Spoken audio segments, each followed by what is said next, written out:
आज जो फेज है वो बहुत महत्वपूर्ण है, ये बताया जाता है। इसमें बड़े फेसेस हैं जो कि इस बार उसके वोट डाले जा रहे हैं। आपको कितना यकीन है पूरे प्रदेश में? देखिए, जो पुलिस का व्यवहार है और प्रशासन का व्यवहार है वो ठीक नहीं है।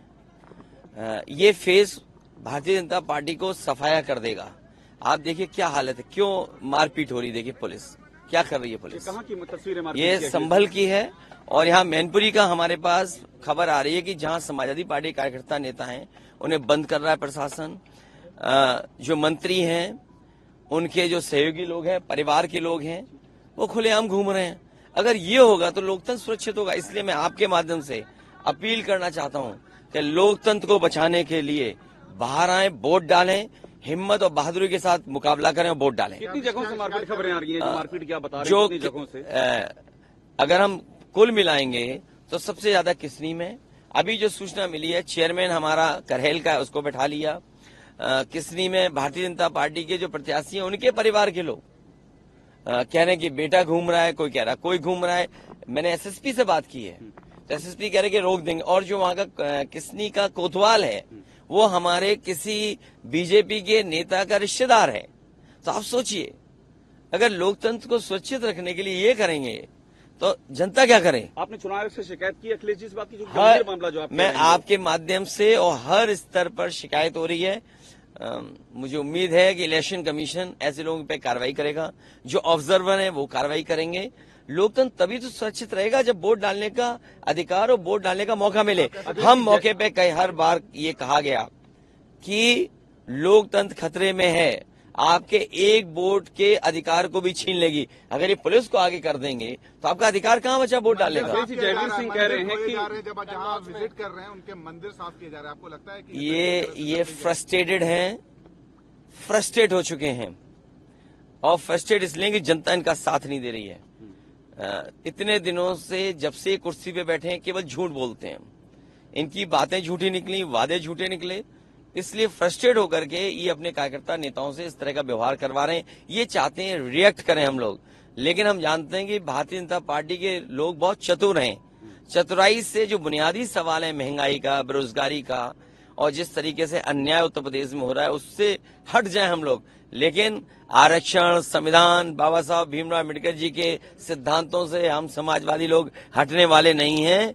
वो कितनी भी चतुराई दिखाएं, अंतर्गतवा हम लोग संविधान की लड़ाई लड़ेंगे। अखिलेश जी, जयवीर सिंह ने हमसे बात की, उन्होंने कहा कि मैं सिर्फ अखिलेश यादव, शिवपाल यादव के विधानसभा क्षेत्र में घूम रहा हूं, किसी माई के लाल में हिम्मत नहीं जो गुंडई कर ले, मैं सब गुंडई को रोक दूंगा। और ये लोग इस तरह से मतदान करवाते हैं गुंडई करके, ये आरोप लगा रहे हैं वो। मैं इसमें क्या कहूंगा। अरे कोई व्यक्ति खुद ही गुंडे की भाषा इस्तेमाल करता हो, जो भी सुना होगा आपके माध्यम से, और आपसे मैं उम्मीद करता हूं कि आप सच बोलेंगे गुंडा कौन है। मुझे उम्मीद है कि आप अपने चैनल के माध्यम से ये तो बताओगे कि गुंडा कौन है। सरकार में रहकर के जो लोग गुंडे कर रहे हैं वो असली गुंडे हैं क्या? विपक्ष के लोग जो केवल अपने अधिकार को, वोट डालने के अधिकार को पूरा डालना चाहते हैं वोट। तो चुनाव आयोग के रहते हुए सब गुंडई चल रही है, आप ये कह रहे हैं? हमें उम्मीद है कि इलेक्शन कमीशन, ये जो आपसे बातचीत हुई है मंत्री जी की या बीजेपी के नेताओं की, उनके कान आंख तक पहुंचे होगी, शायद वो न्याय दिलाएं। ये बातें जो उन्होंने कही आपत्तिजनक हैं, आपको लगता है ये भाषा की जो आप बात कर रहे हैं और जो आरोप वो लगा रहे हैं? अरे बीजेपी के एक नेता की भाषा खराब नहीं, न जाने कितने नेताओं की कैसी भाषा है और व्यवहार कैसा है। भाषा और व्यवहार आप सब जानते हो। अगर मैं तुम्हें छू लूं तो तुम्हें नहाना पड़ेगा। मैं तो नहा के आया हूँ और फिर छू लिया मैंने। नहीं तो भी नहीं नहाऊंगा मैं। नहीं नहाओगे तो तुम समाजवादी हो। ये मुद्दे क्यों बन रहे हैं? ये मुद्दे इसलिए बन रहे हैं क्योंकि वो किसानों की आय दो नहीं कर पाए और 1 लाख किसान ने आत्महत्या कर ली। काले कानून लाए थे, 1000 किसान शहीद हो गया।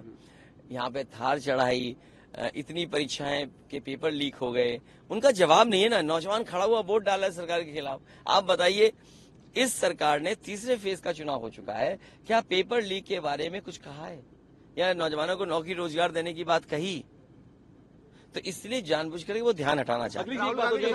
ये देखिए, राहुल गांधी के साथ संभल में सूचनाएं मिल रही हैं कि जो समाजवादी पार्टी के बूथ जो अच्छे हैं वहां पर पुलिस तांडव कर रही है, अन्याय कर रही है, प्रशासन अन्याय करा रहा है।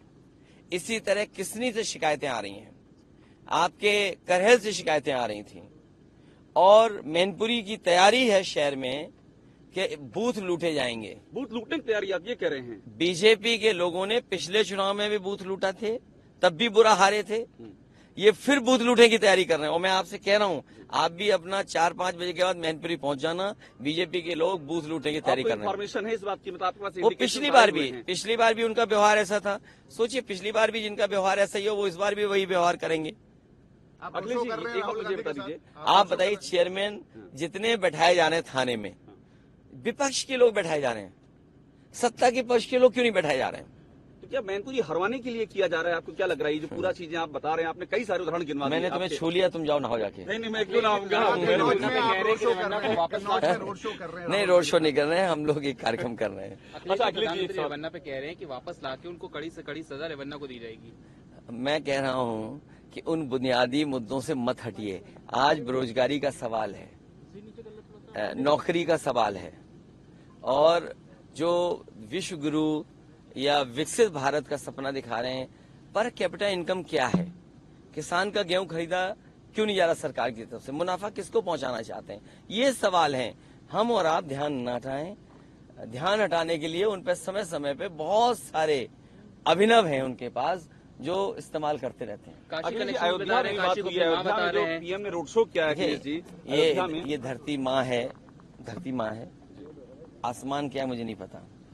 नदी हमारी माँ है, गंगा माँ है, यमुना माँ है, सरस्वती माँ है, इतनी देवी माँ है। अरे ये देश ऐसा ही है कि जिसमें माँ बहुत हैं, लेकिन सच्चाई ये है कि बीजेपी के लोग माँ की कसम खा करके क्यूटो बनाने की बात कही हो। आज माँ गंगा का क्या हाल है, माँ यमुना का क्या हाल है? तो ये आप ध्यान मत हटाइए। जो बुनियादी सवाल है, क्या पर कैपिटा इनकम सरकार ने क्या बना ली, महंगाई कहाँ पहुंच गई, आपका कैमरा महंगा हो गया, आपका ये महंगा हो गया, आप एड लेना भी महंगा कर दिए हो, क्या करें अब? महंगाई का जवाब क्या है इनके पास? तो पर कैपिटा इनकम, महंगाई का, इन्वेस्टमेंट का, इन सवालों में जवाब कब आएगा? आखिरी सवाल दे दीजिए। जो अयोध्या में पीएम, मैंने तुम्हें छू लिया। नहीं, आप मुझे 20 बार छू लीजिए, मुझे कोई दिक्कत नहीं है। जो मैं भी आपको छू लिया हूँ, कोई दिक्कत नहीं। आपको हम दोनों एक दिन ठीक हो गए। मुझे बताइए, अयोध्या में अब मैं ठीक हो गया हूँ। जो अयोध्या में पीएम ने रोड शो किया अखिलेश जी, आपके छूने से मैं ठीक हो गया। जो अयोध्या में पीएम ने रोड शो किया अखिलेश जी, ये जो भावनाएं हैं, इनको क्या लगता है इससे इलेक्शन का रुख मोड़ने की कोशिश हो रही है क्या? देखिए, बुनियादी बातें लगातार बीजेपी हारने जा रही है। इस देश की जनता बीजेपी को हारना चाहती है। उनकी हर बात झूठी निकली, हर वादा झूठा निकला, और जो आंकड़े उन्होंने दिए हैं वो सब गलत हैं। आप बताइए, उद्योगपतियों के, बड़े लोगों का इन्होंने कर्ज माफ कर दिया। हमारे किसानों का लाखों कर्ज है, वो क्यों नहीं माफ किया? मजदूर की आय के बढ़ाने के लिए क्या इंतजाम किया? जिन मजदूरों ने अपनी जिंदगी लगा दी और बहुत सारे दुनिया में संघर्ष हुआ, तब जाकर के उनके लिए कुछ हक सम्मान मिला, उनको अधिकार मिले, उन अधिकारों को शिथिल कर दिया। ये किसने किया? ये जनता देख रही है सब, और दिखाई दे रहा है। इसका सब जवाब इस चुनाव में मिलने जा रहा है। बहुत शुक्रिया अखिलेश जी। प्रधानमंत्री कह रहे हैं कि धर्म जो है वो कोटा डिसाइड नहीं करेगा, धर्म के आधार पे कोटा नहीं मिल सकता। अरे भाई, हमने कब कहा यार?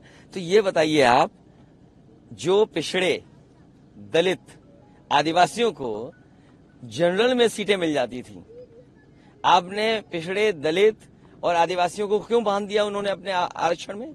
क्या मूल भावना से खिलवाड़ नहीं हुई? जो आरक्षण की मूल भावना थी उससे खिलवाड़ हुई है। भारतीय जनता पार्टी और भारतीय जनता पार्टी के लोग कभी नहीं चाहते कि पिछड़े, दलित, आदिवासी हक सम्मान पाएं। इसीलिए वो संविधान से छेड़खानी की तैयारी है। आप खुद जानते हैं कि जनरल में लोग पहुंच जाते थे, जनरल में क्यों नहीं अब पहुंच पा रहे पिछड़े और दलित और आदिवासी? ये किसने पाबंदी लगाई, किसने रोका?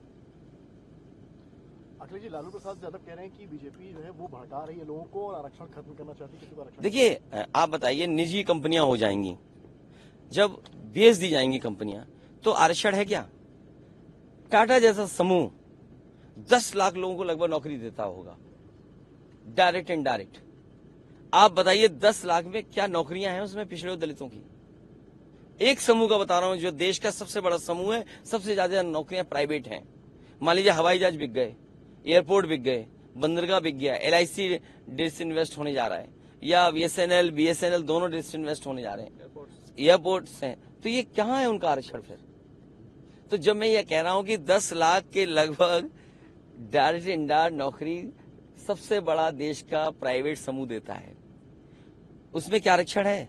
क्या जवाब है? तो जब प्राइवेट चीजें हो जाएंगी तो आरक्षण अपने आप खत्म हो जाएगा। जी, आप यूपी यही में- पिछड़े और दलित और आदिवासी यही देख रहे हैं कि बीजेपी लगातार 10 साल में ये फैसले ले रही है जो धीरे धीरे उनको आरक्षण और अधिकारों को खत्म कर देगा। अखिलेश जी, आप यूपी में बड़ी ताकत है। एक आखिरी सवाल ये है कि अगर राहुल गांधी अमेठी से लड़ते आपकी ताकत थी ही, तो क्या आपको लगता है वो एक बड़ा पावरफुल मैसेज होता? देखिए, कि आप लगातार सपोर्ट मैं चाहता हूं आप इलेक्शन कमीशन से कहो कि डेट एक्सटेंड कर दें, तो फिर हम उनसे बात करें तो तारीख वो फिर नॉमिनेशन कर दें। आपकी इच्छा क्या थी? नहीं, आप मेरी क्या इच्छा चाहते कुछ थे कि वो लड़े? नहीं। मैंने अपनी इच्छा बता दी।